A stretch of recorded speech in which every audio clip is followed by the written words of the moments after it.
तो फिलहाल आपको बता दें संजय सिंह की ईडी ने रिमांड जो भेजी, इसके बाद जो आज बड़ी खबर मिल रही है वो कि तमाम जो करीबी हैं संजय सिंह के, उनको ईडी का समन भेजा गया है।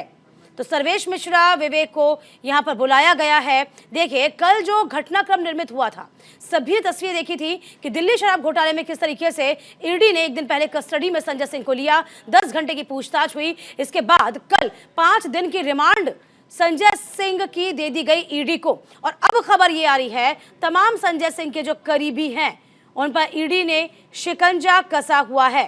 ये बड़ी खबर आ रहे हैं, आपको बता दें जो संजय सिंह के करीबी हैं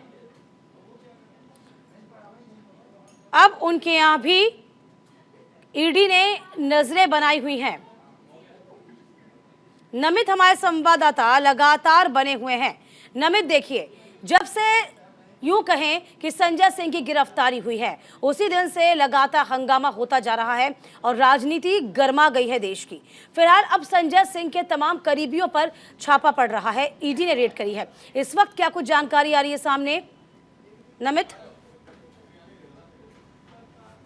बिल्कुल, कल राउसावनी कोर्ट में जो सुनवाई हुई और जिरह हुई, उसके बाद संजय सिंह को 10 अक्टूबर के लिए रिमांड पर भेज दिया गया। हालांकि अब जो है संजय सिंह के करीबी सर्वेश मिश्रा और विवेक त्यागी को भी ईडी की तरफ से सम्मन दिया गया है और आज 11 बजे उनको ईडी के अंदर पेश होने के लिए कहा गया था। हालांकि जो मेरे सूत्र बता रहे हैं, सर्वेश मिश्रा जो है वो आज ईडी के सामने पेश होंगे और निश्चित तौर पर ईडी ने तकरीबन, हमारी जो जानकारी हमें मिल रही है, 15 सवालों की एक जो लंबी फहरिस्त है वो तैयार की है, जो कि क्योंकि जो संजय सिंह के करीबी हैं उनको आमने सामने बैठाकर अब ईडी संजय सिंह से पूछताछ करेगी, चाहे उसमें सर्वेश मिश्रा हो या फिर विवेक त्यागी हो। क्योंकि कल जब राउसावनी कोर्ट में इस पूरे मामले पर जिरह हो रही थी, उस दौरान ईडी के वकीलों ने कई बार सर्वेश मिश्रा का नाम लिया था और उन्होंने सीधे तौर पर कहा था कि दिनेश अरोड़ा ने ही जो है सर्वेश मिश्रा को 1-1 करोड़ रुपए यानी कि 2 करोड़ रुपए अलग अलग जो धनराशि थी वो दी थी। तो ऐसे में संजय सिंह को अब उनके सामने बैठाकर ये पूछा जाएगा कि क्या आप दिनेश अरोड़ा को जानते हैं, और जानते हैं तो कब से जानते हैं, और क्या सर्वेश मिश्रा को वाकई में आपने 1 करोड़ रुपए देने के लिए कहा था। तो इन तमाम सवालों के जवाब जो है वो ईडी जानना चाहती है और यही वजह है कि संजय सिंह के करीबियों को भी अब ईडी ने पूछताछ के लिए बुलाया है।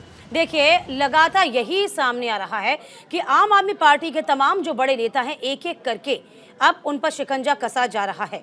और जिस तरीके से संजय सिंह की 5 दिन की रिमांड मांगी गई है और अब पूछताछ की जा रही है, तो फिलहाल आगे क्या स्थितियां संजय सिंह के लिए और भी बदतर होंगी, खराब हो जाएंगी, हम क्या माने, नमित?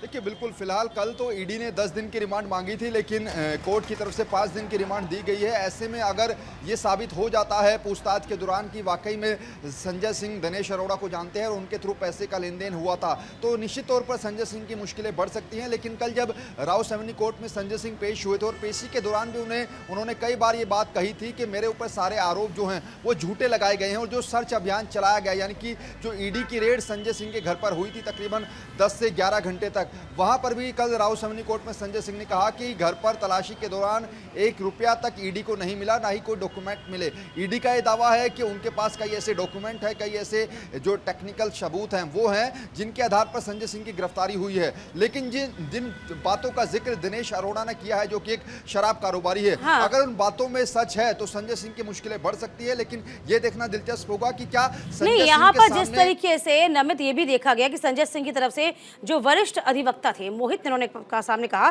कि सरकारी गवाह बने हैं दिनेश और अपनी स्वतंत्रता को सुरक्षित करने के लिए उन्होंने इस तरीके के आरोप लगाए हैं। लेकिन अब आरोप लगाए हैं, उसको साबित भी करना पड़ेगा, आपको निर्दोष भी दिखाना पड़ेगा, लेकिन अभी ऐसा होता दिखता नहीं। देखिए, बिल्कुल, यहाँ पर क्योंकि मनीष सिसोदिया के केस का जिक्र करना भी बेहद ज़रूरी हो जाता है, क्योंकि वो भी शराब नीति घोटाले मामले में फंसे हुए हैं। और कल जब सुप्रीम कोर्ट में मनीष सिसोदिया वाले मामले में सुनवाई हो रही थी, यही सवाल सुप्रीम कोर्ट ने ईडी से पूछा था कि अगर मनी ट्रेल में मनीष सिसोदिया का नाम अब तक सामने नहीं आया है तो मनी लॉन्ड्रिंग एक्ट में क्यों मनीष सिसोदिया का नाम डाला गया है। ये सवाल सुप्रीम कोर्ट ने तल्ख लहजे में ईडी से पूछा था और वही समस्या अब ईडी को यहाँ पर होने वाली है, क्योंकि अगर ईडी के पास कोई पुख्ता सबूत और प्रूफ नहीं होंगे तो फिर संजय सिंह सिंह का नाम चार्जशीट में डालना, ये तमाम सवालों के जवाब ईडी को भी कोर्ट में देना काफ़ी मुश्किल होगा। तो ऐसे में अब ईडी चाहेगी कि 10 अक्टूबर, क्योंकि 5 दिन की रिमांड है, उन 5 दिनों के अंदर ईडी को काफ़ी सबूत इकट्ठा करने और ईडी को ये स्टेबलाइज करना है कि वाकई में दिनेश अरोड़ा के संबंध संजय सिंह से हैं। चलिए नमित, इस खबर पर नजर बनाए रखिएगा, आगे भी मैं आपसे जुड़ूंगी।